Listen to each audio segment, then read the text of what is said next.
Well, hey everybody, Andy here. Thanks for joining me today.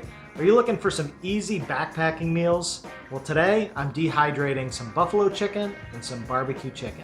And if you're new to the channel, this channel is all about backpacking, outdoor adventures, and gear, most definitely gear, and a few tips and tricks along the way too. So if any of those things interest you, consider subscribing, and then you'll be alerted every time I post new content. And there is a lot of new content coming. So sit back and relax, and let's dive right in. Now the ingredients are very simple. I just use a Hidden Valley Ranch mix, powdered mix. I typically use some kind of sauce. So for today's cooking, I use Sweet Baby Ray's, both for their buffalo sauce and for their barbecue sauce, since I'm a big fan of both. And then you need your chicken, and if you're using a crock pot, you're going to use some chicken broth, and if you're using it straight from the can, you just need to strain it. Now, you can use canned chicken. That's probably the most common that I see online of people using for dehydrating for backpacking meals. So a lot of times they'll just get, these kind of things at the grocery store, Walmart, Costco, wherever you can find that. And that dehydrates very well. It's very simple, it's very easy, very convenient. But you can also look at just getting regular, chicken by the pound at the grocery store. So I've done it both ways. Now, if you are going to do it with just chicken breast, whole uncut chicken breast, the way that I do it, I think, is a great way because it makes it rehydrate very simply, very easily, very quickly. And sometimes that's an issue depending on how you prepare it. So it's very simple, it's very easy. Let's show it to you. So I use the crock pot, and I'm going to use just some chicken broth that I'm going to add to it, and I'm going to cook that for 6 hours on low and let it go. Once that's done, it's going to be extremely moist, extremely easy to shred, which is exactly what we're looking for. Now once the chicken's done, you just need to take a few forks and finely shred that as best you possibly can. Remembering that the smaller the pieces, the better it will dehydrate and the better it will rehydrate. So what you don't want is chunks left in the chicken before it goes in the dehydrator. You want to finely shred that as best you possibly can. Once you've got that finely shredded, you're going to go ahead then and add the other ingredients. You're going to mix in the amount of Baby Ray's, either the buffalo sauce, if you're going to do that first, or you might separate them and do a little bit of both. So you mix in the barbecue sauce, you mix in the buffalo sauce, and then on the buffalo sauce, I also mix in that ranch seasoning too. Just gives it a little extra pop. Now, then I'm going to mix that together well, make sure it's evenly mixed. I try not to add so much that it's overly saturated, so I want there to be sauce on every little morsel of chicken that I can possibly get, but I'm not looking for it to be, overly saturated.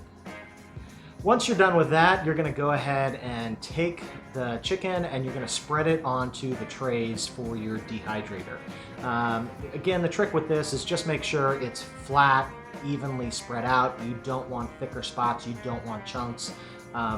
The more air that can get to the chicken, the better it dehydrates and the better it will rehydrate. So you want to kind of thinly spread across with some gaps in there, again, to let airflow get to all sides of that chicken. I also set it on, my dehydrator calls for 160 degrees setting. There's not a timer on mine, so you just let it go and come back and check on it. I usually start with about 6 hours. But a lot of it depends on how much you're doing. So today, for example, for my buffalo chicken, I was just doing one large can, and these cans are 12.5-ounce cans. So I'm doing one large can of buffalo, and then I was doing some leftover barbecue chicken I actually did last night from just what we had for our family dinner. So we did 3 chicken breasts in the crock pot. Family ate, and then what was left over I took and dehydrated. So, the volume on both of those is different. So that's going to determine a little bit how long it takes. So this doesn't have a timer. I just got to come back and check on it. You can let it go overnight. I did that last night with buffalo chicken.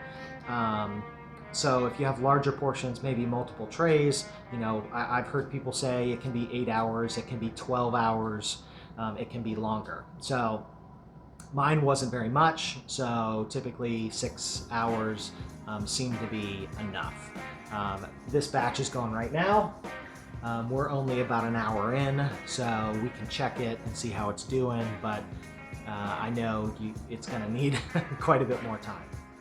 Now, how do you know when it's done? Now, for me, you're looking for it to be able to be very brittle. So if it bends, it's not done. If it just snaps, you know, you're probably pretty good. But you want to go around and check multiple different sections of where the chicken is laid out on your tray, because you could have a clump in one spot that's a little thicker that still has some moisture in it, where other spots that were a little more thinly spread are very crispy. So you want to make sure all of it is as thinly spread as possible, so it is done about the same time. And again, you're looking for it to break apart. It almost crumbles. So that's kind of the consistency that you're looking for. So once you're done with that, you can turn the dehydrator off. You start to take out your trays. I usually get my scale out, and at that point in time, I usually get just a basic Tupperware tray container.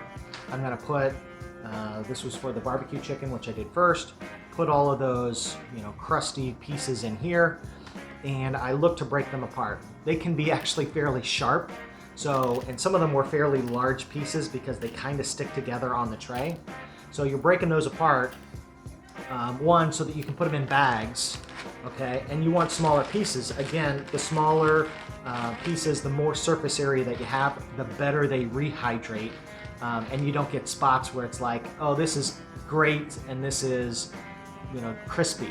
You want it to be nice and soft all the way through, and the way that you achieve that is making sure you have the smallest pieces, the most surface area, so when you add the warm water, the boiling water, it rehydrates real fast.